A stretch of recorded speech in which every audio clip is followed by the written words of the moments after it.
Hello, everyone, and welcome to the very first episode of On the Rift, a brand new show brought to you by SMG Esports. I'm your host, Gaurang Dhawan, also known as Riftmark, and on this show, we'll be talking about everything related to League of Legends, whether that be the latest updates and patch changes to the South Asian competitive scene. Since this is our very first episode, SMG has also been gracious enough to sponsor a giveaway. And to learn more about that, stick around till the end of the video.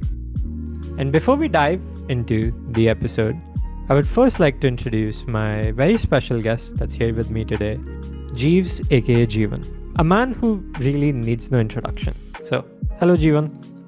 Hello Riftmark, good to be here. Yeah, glad to have you here with us. I think the first thing we should really start by talking about is the patch that just dropped today.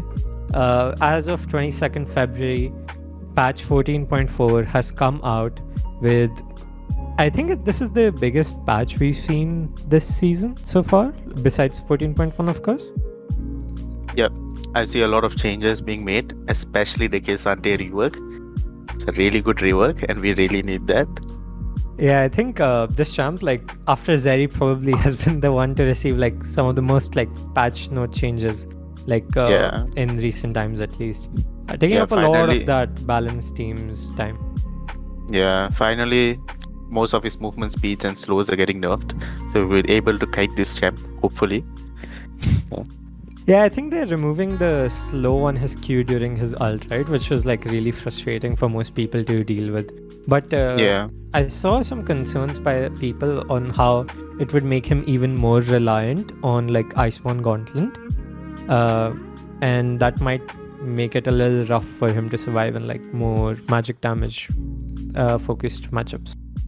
It doesn't matter what it builds. What matters is we are able to kite the champion. For a very long time, this champion has been a tank, and it's impossible to kite because of all his dashes and movement speed. So now they are nerfing the slow on his Q, they are nerfing the speed on his E. So maybe now we'll be able to kite this champion, Yeah, that makes sense. And another huge change I noticed in the patch changes, and maybe you can give us more insight since this is focused a bit more on the jungle, is Rexa is also getting a bit of an update, which I think Froxzone said that is intended to be a buff. They're trying to reduce her damage, but in return make her more tanky. How do you think that will impact her? Yeah, I've already played one game of her. I think she's a really, really good engage tool right now because they have increased the speed on the E burrow. So right now you can literally engage Rek'Sai without having much time to react, and then even her damage got increased. Regardless, her early game is still a bit weak, and Rek'Sai has been a champ that always faces trouble with the first 3 levels because if she gets invaded, she really loses a lot of tempo. But she does really well in mid game and late game as an engage tool. Yeah, I think this is a little bit of a return to what she used to be in season 5ish, where she was more of an engage bot rather than the sort of pseudo assassin she became with the Prowler's Claw in the last couple of years. Yeah, I think now she'll be more reliant on. I think she'll work really fine with the new Stridebreaker also. Now Stridebreaker is a Tiamat item. Oh yeah, that is true as well. She it's an item she likes to build anyway, right, Tiamat? So I guess with the Stridebreaker changes as well, she'll probably be looking to build that. Yeah. Speaking of changes to items, runes have also received some changes. Lethal Tempo has finally been nerfed. A lot of people I saw complaining about it, that champions like Yone and Tryndamere in the top lane were basically just Lethal Tempo bots who's supposed to have weak early games, right? Like Yone, for example, he's someone who's supposed to thematically be a champ who's relatively weak in the early game but then scales up to be a monster. However, with how strong Lethal Tempo was, his laning strengths to a certain extent were kind of nullified. So do you think he'll be becoming a little less present with this nerf to melee? Well, for top lane, for mid lane, yes, but for jungle also it impacts a lot. See, because there's a lot of champions that relies a lot about early game, such as Nocturne and Sinzao, which fall off late game. So, but you see, the nerf is towards early game. It's not towards late game. It's actually getting buff in late game. So for jungle, it's actually a very huge impact. But for Dion and Tryndamere, they scale really well. So they'll eventually just, if they manage to survive early and mid game, they'll eventually become stronger than they are right now. You see, because it's 9 to 13.5 melee attack speed per stack to 5 to 16. So it actually got a huge buff in the late game. But for champions like Sinzao, Nocturne, that benefits a lot from lethal tempo, this is actually enough. Because these champions fall off at a certain point. So this is my take on this. So like early game skirmishes will end up being weaker, but like champs who scale anyway, they don't care as much, you think? Yeah, I feel like they will have a little bit lose their early game power, but they're actually getting a lot more in their mid and late game. What are your thoughts on the support changes as well? Because in the last few patches, right, support items have been disgustingly broken to the point where like we started seeing things like Ezreal support come out, just build like Bloodsong and start doing more damage than most ADCs. But yeah, Riot has addressed that and has nerfed like the one item spike for most supports, and also nerfed Bard, because that champ, he's supposed to be someone with like a really high skill ceiling and skill expression, but with some of the cheap tank items that he was building along with the strong support item, he was kind of a bit of a menace. So what are your thoughts on those changes?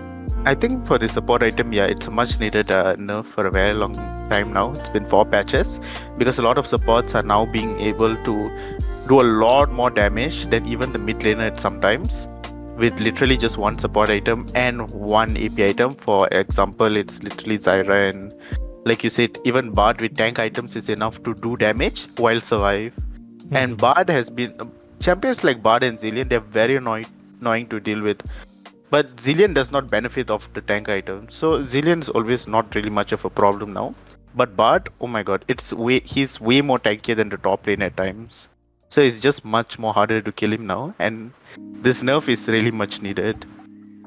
Yeah, I agree. I think Bard and like the support items in general, like, were long overdue enough, and it's a bit sad it honestly took this long as well.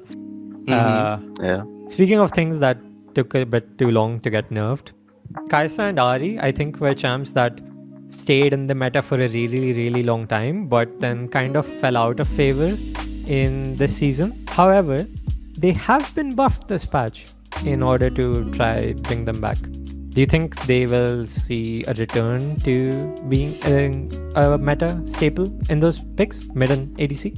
Let me talk on Kai'Sa. So Kai'Sa just got a buff on its R, right? On the cast range. That doesn't really do that much, unless you're literally just playing engage comps. But regardless, Kai'Sa is still a weak champion, because it does not benefit much of the new items, and it has a very weak early game. The Kai'Sa really needs 2 to 3 items just to be a champion in game, whereas a lot of champions now, they're literally strong enough with one item itself. And talking about Ahri is already a stable champion in the current patch. It's literally in our server, Singapore server.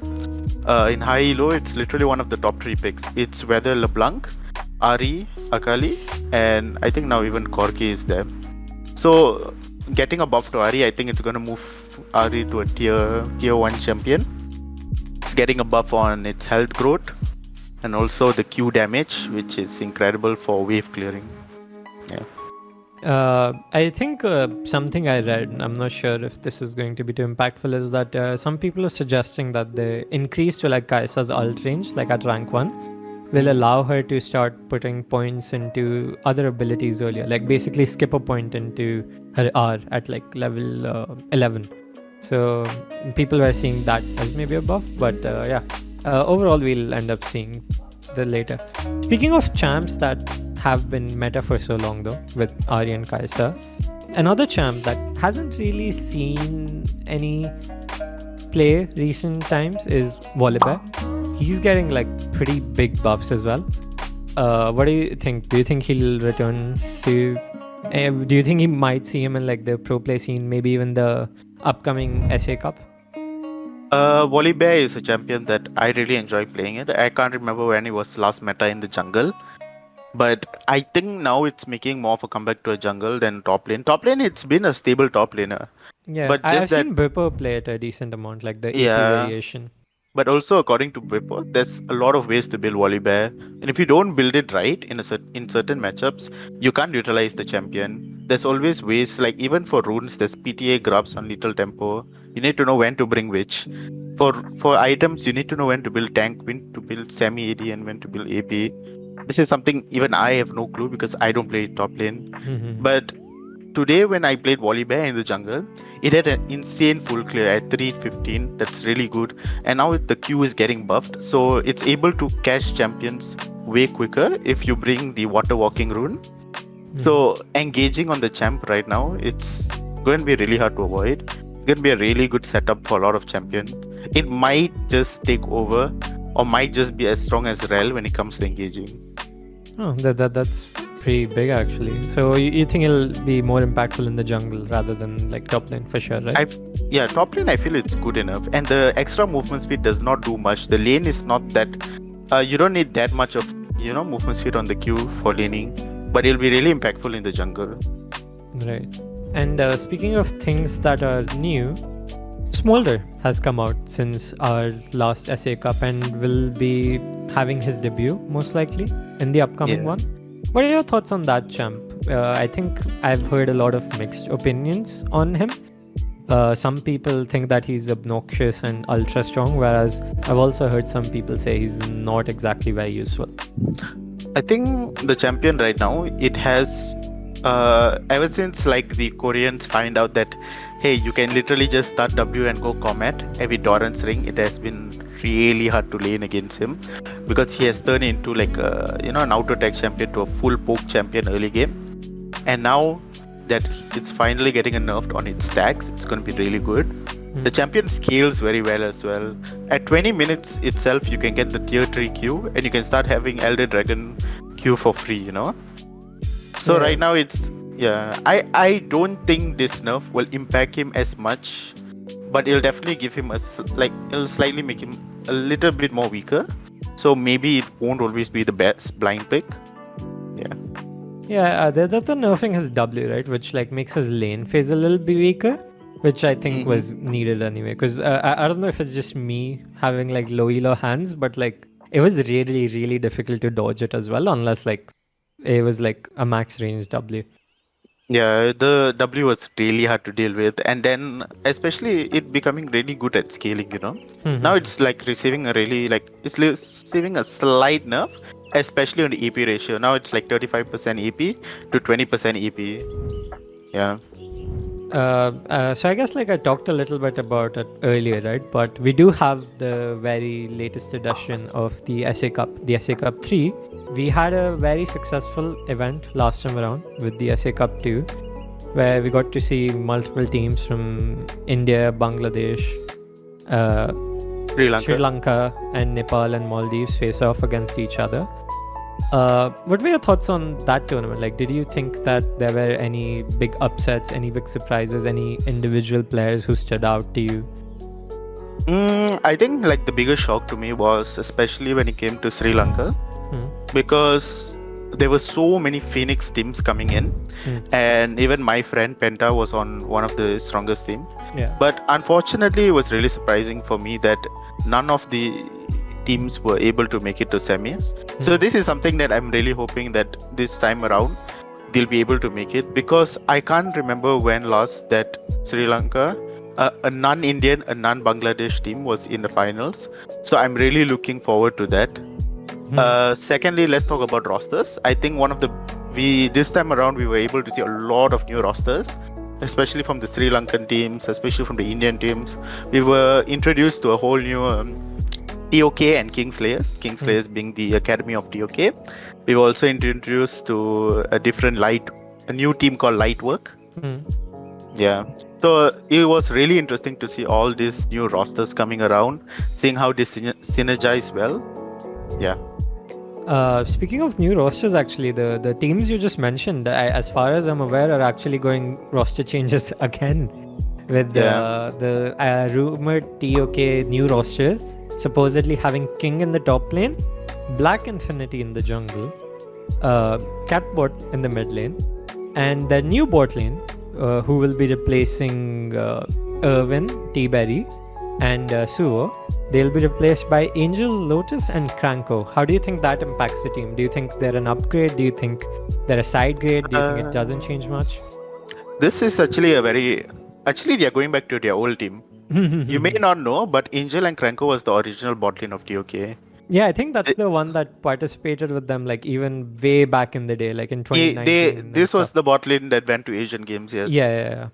So, like they have 4 of the 5 members. The top lane was previously Dead Corporal. Now he's playing for Kings. He's playing for AOK. Yeah, I think Kingslayer's got renamed again. Yeah, they changed their name. Yeah. But this roster is really good. King is making a comeback into scene. I don't know about him much, but from what I've heard is he's a very OG top laner, and he was one of the best challenger top laners in Singapore back in the days, but he took a long break after that, and now he's making a return. And during their scrims, I was able to sub in for jungle and like play with them and watch their games a little bit. I think he has a really good game knowledge on his main champion pools. I think he's a Friendamay player, I think. So looking at this team, I think they have an incredibly stable top laner. They have a jungler who has hit Challenger a lot of times, and right now, even with him playing less, he's still playing in that elo. You have Catbot in the mid lane, regardless of wherever he is right now, or regardless of whether he has the mood to change the ADC sometimes, the mid lane, sometimes I still feel he's a good mid laner. Angel and Cranko still have the same synergy. They've been playing for a very long time. So I think this new TOK is going to be much of a problem. Yeah. Speaking of Temple of Kings, they also have their academy thing, Altar of Kings now. And they are also facing a roster change. They will keep the same top side with Dead Corporal, Ash the Crusher, and Thorfinn, but are also having a change in their bot lane. They will get the previous TOK bot lane, which is Irwin and Suo. How do you think? Do you think this will help improve the team in any meaningful fashion, or do you think it wouldn't change too much? I think this will make a very big impact because Sam and Suo is like, if we do not see Angel and Cranko around, then Sam and Suo literally takes over bot lane in almost a lot of matchups. Whether they have the confidence or not in that game right now, but outside of it, if you look at their team practices, they have incredible synergy, and honestly, I love watching them play together, especially when you hear them talk. Oh my god. And then let's talk a little bit about the top lane. Okay, see that Corporal is an insane player. If you watch him during Asian Games, he was one of the only players in that TOK team that was able to solo kill the Vietnamese top laner 3 times. Yeah, I remember. That was incredible. That guy, because the Vietnamese top laner is literally a pro player, and DC was able to solo kill him. That was an incredible achievement in the top lane. And then coming to mid lane, Nero is an incredible upcoming talent. He's very young. He's putting so much effort into his gameplay right now, and he's making a really big improvement to how he plays the game, and he's been getting personalized coaching even from Catbot and a lot of the high elo players. For jungle, it's also another upcoming player, but I feel like this player, he has a lot more to show than what he is right now. And honestly, when the time is right, I'm pretty sure even he would be one of the most feared junglers in the SC region. Yeah. Big words of praise from you, considering you yourselves, I think many would argue, are one of the best junglers in our region, although unfortunately you can't participate in the tournaments. I cannot participate, but I always love watching a good jungler play, man. Yeah, that's fair. That's fair. And the previous AOK bot lane, Potato Monster, he has moved over to join the Lightwork top side, if I am correct. How do you think that team will work out? I think their new name is Reign of Terror. Yeah, I think they have I'm not sure of their top laner. Yeah, they're looking for a top laner at the moment. We're not exactly certain who they're gonna end up with. But if you want to play for them, go ahead and ask them right now. They're looking for Yeah. one.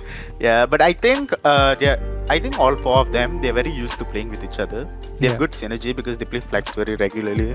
See, you can be a really good player, but if you don't have synergy with your support, I mean, talking from Potato's perspective, Yeah. if you don't have synergy for your support, or you don't have synergy with your mid jungle top, they will still hold you back, you see. And maybe this was something that was happening in the previous team for both of them, for Black Deep and Potato. Maybe they were uncomfortable, maybe some things were happening. But right now, they've moved into a team where they're more comfortable with their mid and jungle. So I'm sure they will be able to perform better with less stress. Yeah. Yeah, I think this is just the final thing. I think the team from Bangladesh as well, Radiance, they are going to have a possible change in their support position as well. Yeah. I think. Mhm. Sorry, I was just saying, like, your opinions on it. Do you know, like, who they might be getting? Do you know, like, if it will be a big change? I think Bangladesh really struggles with finding a high elo support for now, Hmm. because I feel like the other four players, they have master elo players for each role. Hmm. I feel they have decent enough knowledge for all the other four roles, but for support they have been struggling. Even I've played for their team when I was allowed back then, and when I was gone, I realized, like, okay, the person who's going to substitute me, like, they are good, but they are not on par with the other four players. And right now, Radiance is really struggling to find a stable bot laner. I feel for mid, top, and jungle, yes, they can improve, but the most critical role, I mean, the critical lane for them right now is bot lane. Yeah. Yeah, I think that makes sense. And speaking of good players in the region, I think it's time for a topic that many will be interested in. The top 20 list that I'm not sure how many are aware of it, but yeah. I think by the time that this video has come out, the like top 11 to 20 should be public information. So let's just first discuss that. As you can see, like, I've shared this list with you, and hopefully, like, we have this, like, a little graphic somewhere around here or here, I'm not sure, on our video as well, to show it to the viewers for their ease. But yeah, as you can see, top 20, I'm just gonna read it from 20 to 11. Invoker, Envy, Ezion, Black Thief, Aizen, Penta, Potato Monster, Suvo, Ash the Crusher, and RTO. Any interesting placements you think? Any thoughts on any of the players that you may have? I'm very interested in Invoker. Okay. Invoker is a player that I've played with before, and he's an upcoming talent. He is right now playing in Emerald Elo, if I'm not mistaken. And it's very surprising for him to be on a list full of diamond players. Because there are way more diamond players right now. There's not only 20 diamond players, there's way more than that. But Invoker was able to make it into the top 20 despite not being there yet. So Invokers has a really interesting champion pool, and I've not seen him much lately, but I really hope that he steps it up, put in more effort, and I'm sure he can get to a higher rank. Some of the other players I would like to talk about is, I think, Penta, number 15. So Penta is right as of now, he's a one-trick Akshan player in Diamond Elo. He has really, really good knowledge. For me, he's the second best Akshan after Jelly, of course. And he has really good knowledge on Akshan, the way, the itemization and all that. And he has put in a lot of effort, especially for the last few tournaments. His Akshan gets banned every game, and despite all that, he still manages to make it to the quarters or make it out of groups at least, despite all of that, even without getting his Akshan even for one game. So that shows me that if he puts in more effort into expanding his champion pool, he can go really far as a good mid laner. Yeah, that makes sense. And also, another thing that I personally found interesting was RTO not actually making it to the top 10 despite being in the finals last cup. And I guess I should have explained this earlier, but for our audience, those who do not know, the way that this list was prepared is we got a representative from each of the different regions, like people who were respected in the community, and added up and averaged out their list to create one final list. So this is the accumulation of various different people's opinions. So don't go out just flaming us. It's not the two of us who made this list. But yeah, like I thought it was very surprising that RTO, he was someone who made it into the finals, and I think had a pretty good performance there as well. But despite that, was not actually able to sneak into the top 10. Do you think there's any reason to that? Okay, because for me personally, I find RTO as a very weak side player. He plays champions like Renekton, obviously it's his name. In his name, he plays Mordekaiser, he plays Malphite, he plays Atrox. Those are champions that go very even in lane, and despite all of that, sometimes he even loses lane with those even champions. And for me, I've never seen RTO as a very carry champion. I've seen him as a stable top laner and a weak side top laner. And again, going back to Radiance, their main carry is always their mid and bottom. That is why it's very critical for them to find a good support. But yes, as of RTO, I feel if he carries more games as top laner, maybe he can sneak into the top 10. Yeah, I guess that makes sense, right? So now I think we should get on to what everyone is probably the most excited for, which is the top 10. This video will be the first I think anyone's seen it, if I'm correct about that. So we will slowly go through the top 10 individual. Alright, let's go. Look at the 10th one. Thorfinn aka Nero. Coming in at 10th place, the mid laner for AOK. What are your thoughts on it? I think this is a really good placement for him itself. He's been showing up in the mid lane recently.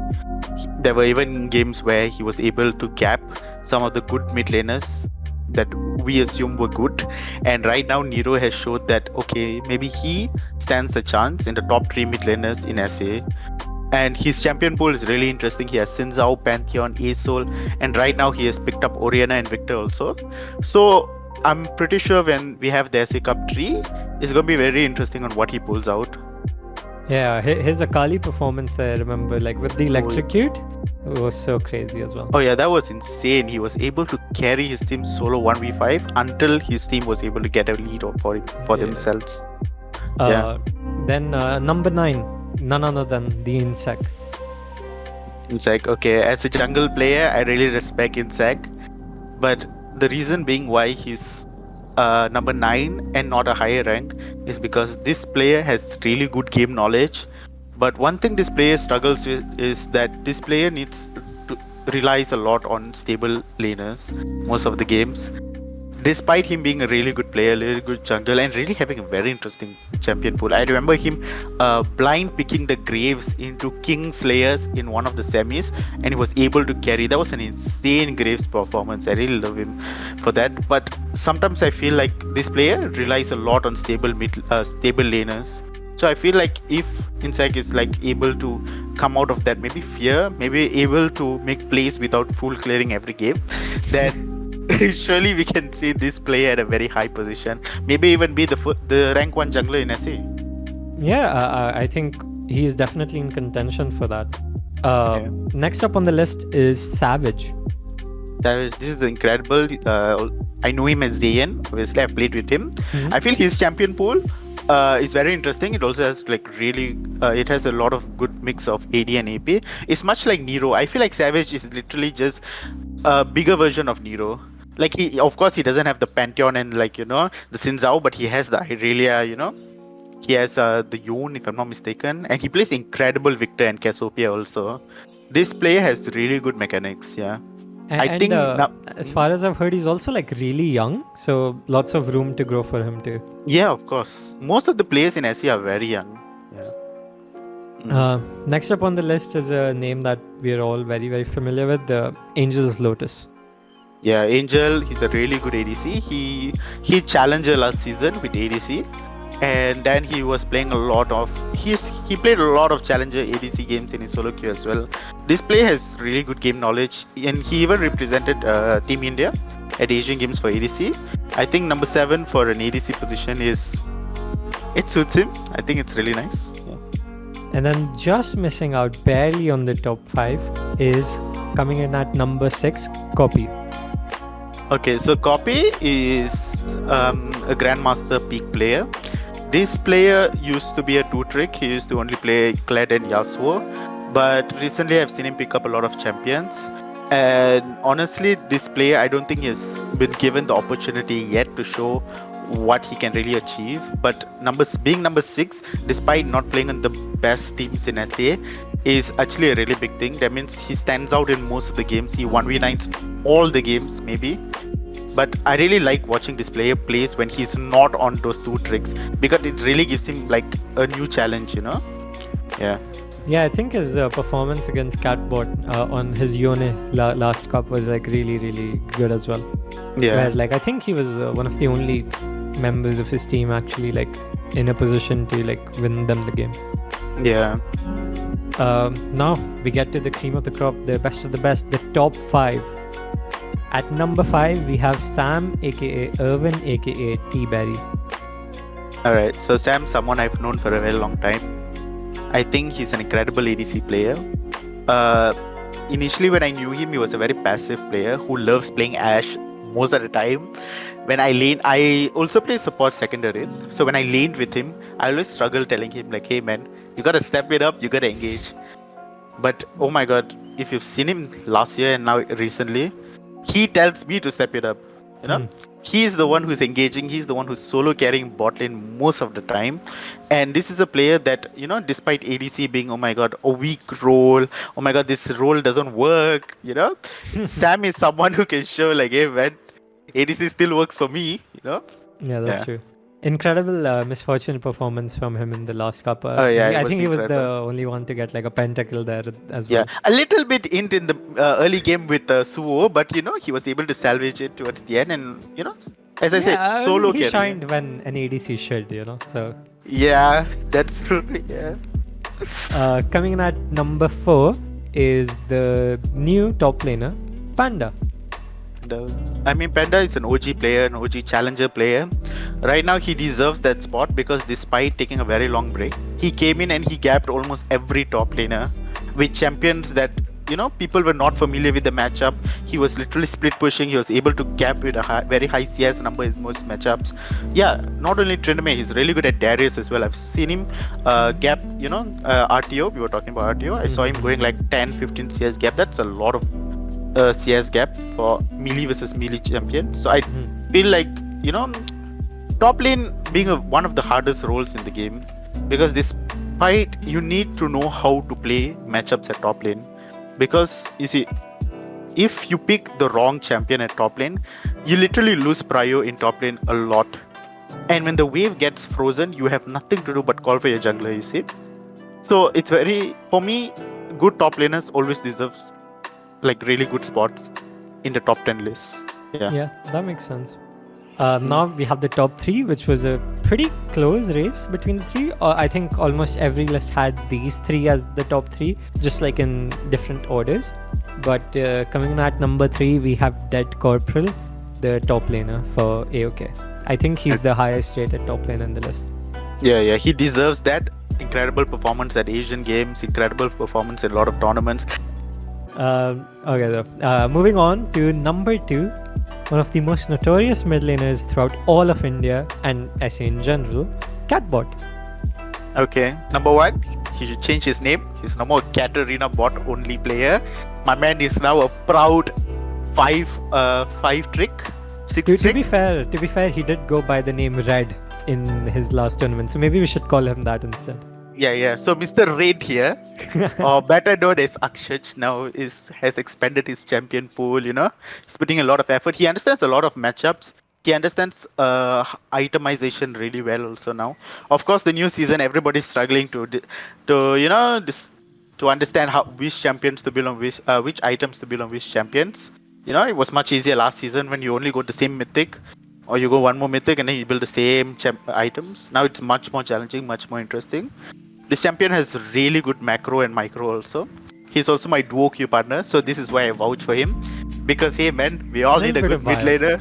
A little bit of bias. Much needed bias though, because I can personally vouch for this player, yeah. And you still didn't have him as number 1 on your list according to yourselves. So yes. What do you think he lacks to be the number 1? Oh, the lack. I think sometimes, there was a game that we played in one of the previous SMG tournament. You see, man went 515 on talent with against Nero. That was the most funniest troll I've ever seen.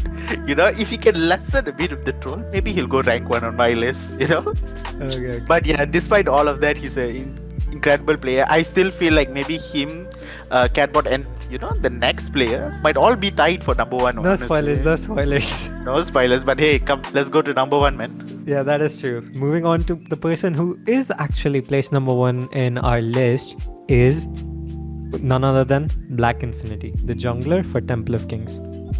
Incredible player, man. Like I said, I love watching good junglers play. I myself have played against Black Infi in solo queue a lot of times. I know that, man, he can go on par with me a lot of times. And incredible player. I love jungle players. Just on par, not beat you. Not beat me yet. Okay. But recently he's been playing on Vietnam, so I've not met him. But last season, yeah, he has taken games from me. I've taken games from him, so on par, man. We'll take that only, okay? Okay. We'll go with that one for now. Yeah. Okay, so Black Infi, he's a challenger jungler back then. Now he's busy, but despite all of that, he came back and is already in Master Zero, man. It's quite hard for like players who have given up LoL for a long time to come back and instantly already been like the average ranking. Yeah, So, already like despite not playing as much, is still ranked as the number 1 by so many people. Yeah, I can understand why he's number 1 because junglers are just scary, man. You have a good jungler, it's very hard for you to lane because every time the wave pushes up, you just feel like, hey man, I'm gonna die. Despite having wards everywhere, you're like, okay, he's just at the back of my mind. The moment I step over this line, I'm dead. That's what a good jungler makes you feel. And this is something like Black Infi, especially on his Rengar. He has not been given a chance in SMG because SMG a lot of target bans. That's true. Yeah, the so Rengar is banned against him every game. Almost every game, but despite all of that, he still pulls out the Xin Zhao. Man played Ivan in Asian games. We all saw that. Yeah, he has an incredible champion pool as well. He's picked up a lot, and yeah, good junglers impact the game a lot, and that's what he's able to show. Yeah. I think we overall ended up with a pretty good list, and I would just like to say thanks to all the contributors from India, Bangladesh, Sri Lanka, Maldives, Nepal for helping me make this list. Because I'm someone who's not as knowledgeable about the game, so I really needed some help, and a lot of the people pulled through. I'm not gonna name names because I don't want people going after their throats in case they're unhappy with the list. But you know who you are. Thank you to all of you. Moving on to the next topic, Jeevan. This is our last topic before we conclude, and it's just a little bit of a fun game for you. I'm going to present you, and for the audience, right? Jeevan does not know these questions. I have not told him what these questions are going to be. So what you're about to see are his raw reactions. I'm going to present him with a question and then 2 choices.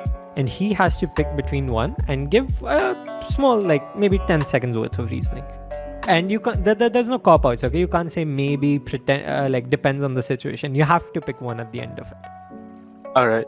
Let's go. Okay. So this and that with Riftmark. We don't have Kobe or Jat here, unfortunately. Incredible title. Let's go. No, that's the best I could come up with. Okay. So heading into our very first question. This is a very simple and light-hearted one. What do you prefer having? The first set of grubs or the first dragon? Oh no.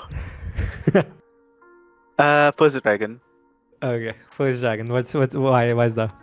First dragon just has better scaling, man. Okay. First grubs. You like to have a better scaling instead of I the love more to XP for your personal self. Yeah, I think first grubs is very overrated. I feel like as long as you deny the enemy champion 6 or 5 grubs, they won't be able to spawn those little velvet babies. Yeah. And then they won't be they will just have very minimal pushing power. But despite they need to know how to split push, right? Yeah. But dragons, you don't need to even know the game and you can still get free ability power. Yeah, just free stats. Who wouldn't pick that? Free stats, yeah, who wouldn't like it? Yeah. Next one. You talked about how you like to play jungle as your main role and then secondary as support. But if you had to change to a different role, what would you rather main? ADC or mid lane? I would mid lane. Mid lane, why? You're like Okay, ADC? so before I go into mid lane, jungle. The reason why I like jungle so much is because the champions offer really interesting abilities to play with. Lee Sin, Kha'Zix, Kate. Mhm. The champions are so fun to play with. And same Mhm. goes to mid lane. We have Orianna, Akali, Yon, Yasuo, and so much more which I can't remember right now. Mhm. But these champions are so incredible to play with, and it's very fun. It has a very high mechanical ceiling, which you can never stop learning. ADC, there is a point where you just stop and you stop. You can. There's only so much you can learn about ADCs Yeah, fair because enough. laning phase is very easy to understand as a ADC. Mhm. And what makes you a better ADC is just how you use your rotation and spacing. It doesn't take much to learn to be a good ADC, but it takes a lot of effort to be a good mid laner. Yeah, That makes this is sense. my take. Yeah. Yeah. Moving on to a third question. Team, do you think, moving on to the next question, right? Which team do you think improved their roster more?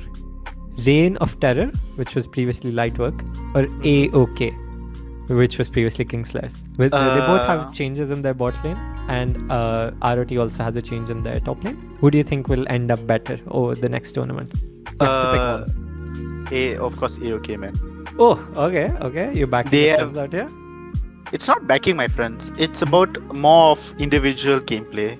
I feel each of them, maybe not in every role, but each of them in AOK, I mean most of them, they're individually better than the other team.